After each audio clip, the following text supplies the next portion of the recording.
ยอมรับเลยพ่อแม่พี่น้องว่ามือวันนี้หูซึกท้อแท้ห่อเหี่ยวใจสุดเพราะว่า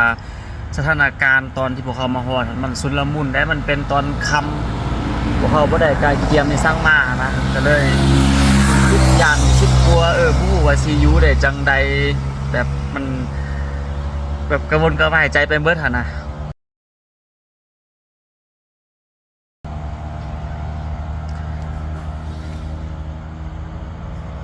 สบายดีและสวัสดีเนาะพ่อแม่พี่น้องเบิดสุขสุขคนกะจากคลิปมื้อวานนี้เนาะ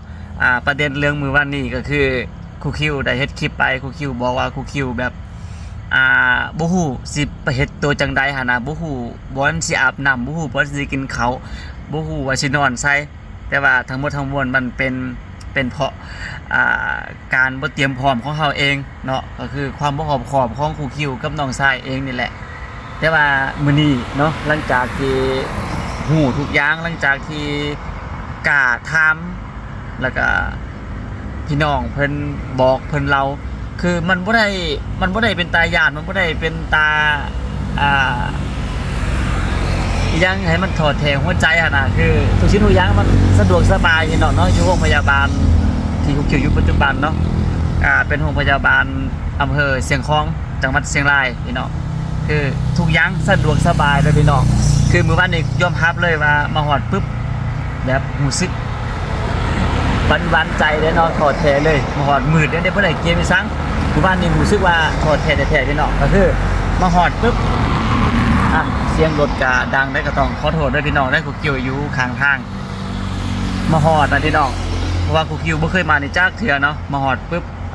เลี้ยวออกมาทางนอกก็มืดจังซี่แล้วนะบ่เห็นผู้ใดขายของกินบ่ฮู้ว่าจะได้ไปซื้อของกินอยู่ไสเลี้ยวเห็นมีแต่เซเว่น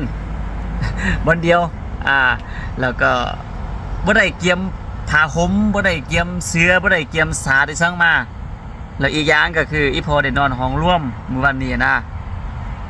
น้ำก็บ่ได้อาบมื้อวันนี้ยอมรับเลยเนาะรู้สึกท้อแท้ภายในใจคนเดียวเพราะว่าแล้วก็ตื่นเช้ามาจึงมาโทษตัวเองว่ามื้อวันนี้คิดยังอยู่คือว่าย่านแท้คือว่าบ่กล้าถามนะทั้งที่ว่าน้ำก็บ่ฮู้บ่อาบแล้วคือบ่ถามพยาบาลแล้วคือบ่ถามคนข้างๆนะพิจัยให้ตัวเองอยู่แต่ก็เอาเป็นบทเรียนเนาะพ่อแม่พี่น้องเนาะจนกระทั่งพี่น้อง เห็นบ่อันนี้นะพี่น้องเป็นวิดีโอมื้อวันนี้เนาะนอนนำอีพอกะบ่สั่งสินอนอีพอนอนห้องร่วมได้เป็นนั่งเฝ้าเพิ่นเนาะห้องร่วมมันก็ติดไปหั่นน่ะเพิ่นเฮ็ดสะดวกสบายสำหรับคนไข้แต่ว่าสำหรับญาติพี่น้องก็ดังที่พ่อแม่พี่น้องฮู้นี่แหละญาติพี่น้องคนไข้ถ้าบ่แม่นห้องร่วมบ่แม่นห้องพิเศษก็คือต้องกลุ่มตนเองเรื่องเสือนอนมอนมุ้งนะพี่น้องเนาะอันนี้อยู่ไสก็คือกันหมดแต่ว่ามันผิดที่พวกเขาที่บ่ได้กะเกียมมาตั้งแต่เนิ่นๆเนาะแต่สำหรับมื้อนี้เรียบร้อยแล้วพี่น้องไปซื้อมาแล้วเนาะมื้อวานนี้นอนอยู่ระเบียงก็หนาวนอนบ่หลับกลับเข้าไปนอนนำอีพอพอดีน้องชายนอนนำอีพออยู่บนเตียงหั่นเลยกลับเข้าไปนอนก็บ่ได้นอนเนาะเอาตัง2อันไปนั่งเฮียงกันเนาะดึกมาหูซึกหนาวเติบแต่ก็เอาเป็นบทเรียนไว้พี่น้องย้อนตัวเองบ่เกียมหั่นแหละมื้อนี้โทรหาแม่เบนก็ ส้มทำหน้าย้อนบ่เกียมหั่นน่ะทั้งที่ว่ามีเวลากะเกียมอยู่หั่นน่ะก็จื้อไว้เนาะเอาเป็นบทเรียนพี่น้องทานใดที่อยู่บ้านไกลจากโรงหมอเวลาสิไปโรงหมอกะเกียมไปเด้อเนาะผ้าห่มโคนอนบ่ฮู้ว่าสิได้ไปกินไปนอนอยู่จังใดหั่นน่ะแต่สำหรับตื่นมามื้อนี้รู้สึกดีใจโล่งใจไปเบิดทุกสิ่งทุกอย่างเลยเนาะตื่นเช้ามาเพราะว่าครูคิวอ่านคอมเมนต์ได้เนาะพ่อแม่พี่น้องเพิ่นคอมเมนต์ครูคิวโรงพยาบาลเพิ่นสบายบ่อนอาบน้ำก็มีบ่อนนอนก็นี่แหละคันถ้าเป็นห้องร่วมมันก็คือกันเบิดเฮาต้องกะเกียมเสือนอนมันมุงไปแต่ว่าถ้าเฮามากระทันหันเฮาบ่ได้กะเกียมสาดบ่ได้กะเกียม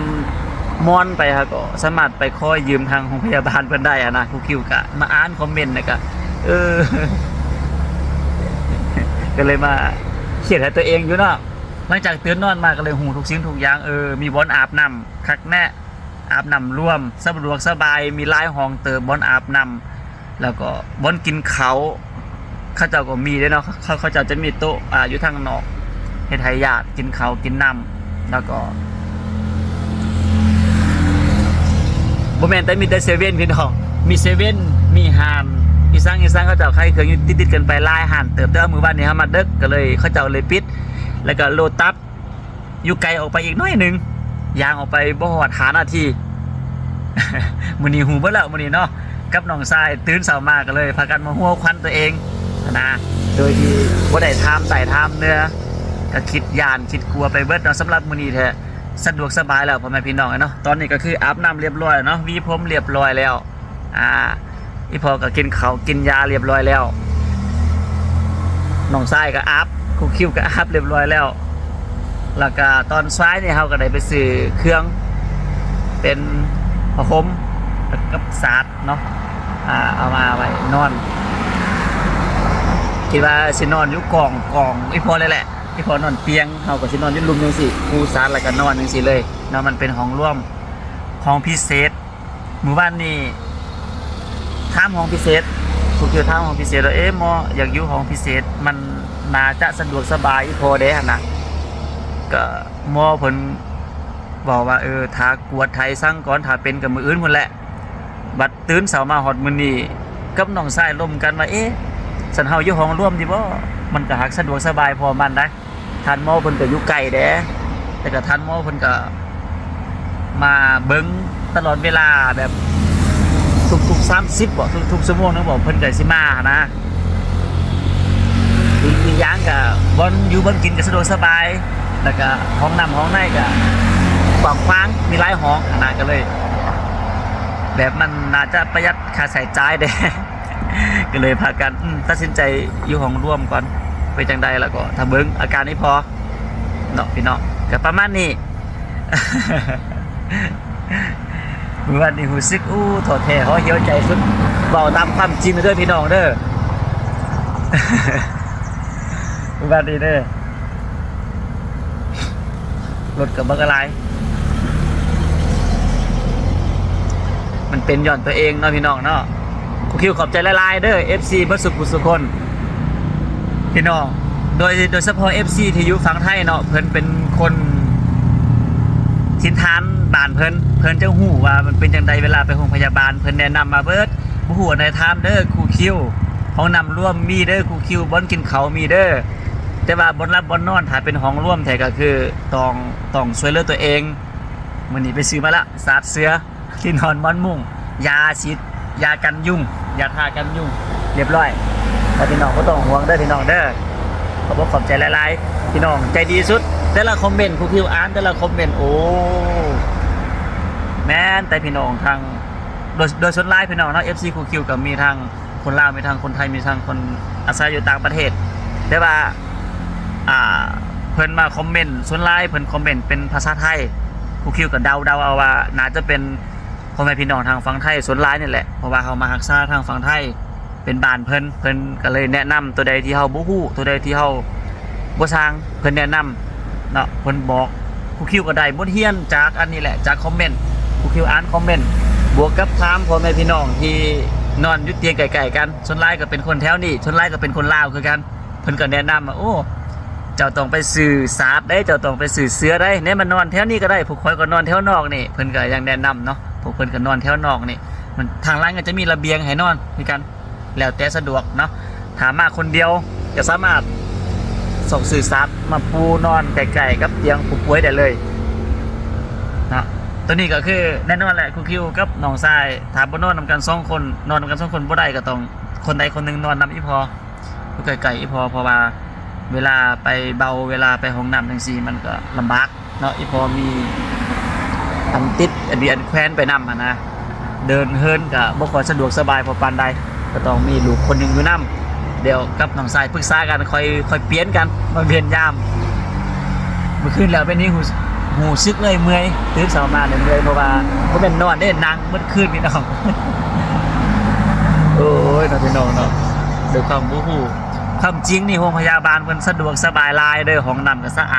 าดแผนหมอเพิ่นก็เว้านัวหัวม้วนหั่นน่ะคือหลายคนได้เว้าอะไรบ่แม่นตั้งยองเนาะหลายคนเว้าว่ามาโรงพยาบาลโดยเฉพาะฝั่งนี้นี่พี่น้องมาโรงพยาบาลไทยนี่เจ็บหนักโอ้ยมานี่ทานหมอเพิ่นเว้าพยาบาลเพิ่นป ากน้ำจังสี่นี่หูซึกแบบดีขึ้นเลยฮะนะก็ไม่ได้ดีขึ้นเลยดอกดีขึ้นมาประมาณนึงอะนะแบบเจ็บมาเต็มรอยเลยทันหมอเพิ่นเบาน้ำนิดนึงจะดีขึ้นมาแล้วนะเจ็บผ่อนคลายลงไปประมาณเหลือประมาณ 80% นะ ว่าเพิ่นเบาม้วนเนาะผู้ยังเพิ่นก็แนะนำนั่นก็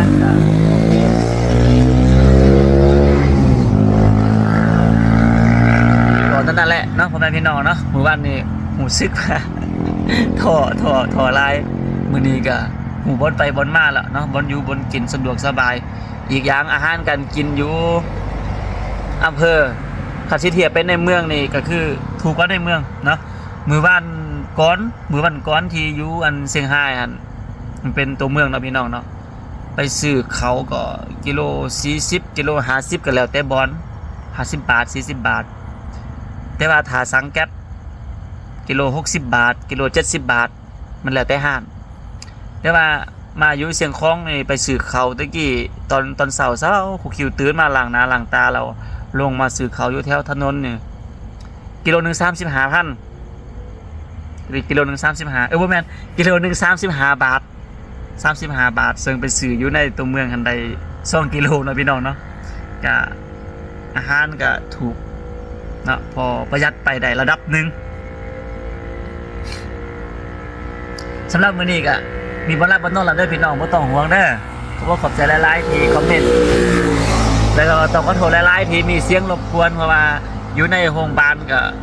บ่มีบ่สิมานั่งอัดคลิปอยู่ห้องกับห้องร่วม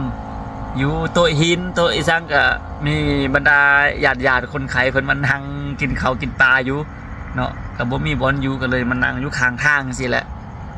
รถก็ยังแล่นไปแล่นมาอยู่เพราะว่ามันยังเช้าเด้โอเคเนาะพี่น้องเนาะก็ประมาณนี้เอาเป็นมาทุกชิ้นทุกอย่างราบลื่นไปโดยดีเนาะบ่ได้กังวลบ่ได้สร้างรายแล้วสะดวกสบายหลายห้องน้ำบอลรับบอลนอนกายเกียมเบิดแล้ว บอลกินข้าวกินน้ำโอเคเบิดแล้วเนาะรอเบิ่งแด่อาการที่พอหมอเพิ่นก็บอกแล้วหมอเพิ่นก็รักษาแล้วหมอเพิ่นว่าดีขึ้นมือละ9แล้วนะก็น่าจะอีกบ่โดนพี่น้องจะได้กลับบ้านแล้วก็ขอให้อีพอเนาะสิ่งศักดิ์สิทธิ์คุ้มครองอีพอให้ดีไปเด้อพี่น้องก็เช่นเดียวกันขอให้อยู่ดีมีสุขอยู่ดีมีแห้งปราศจากโรคภัยไข้เจ็บพี่น้องสาธุแล้วพบกันไหมพี่น้องสบายดี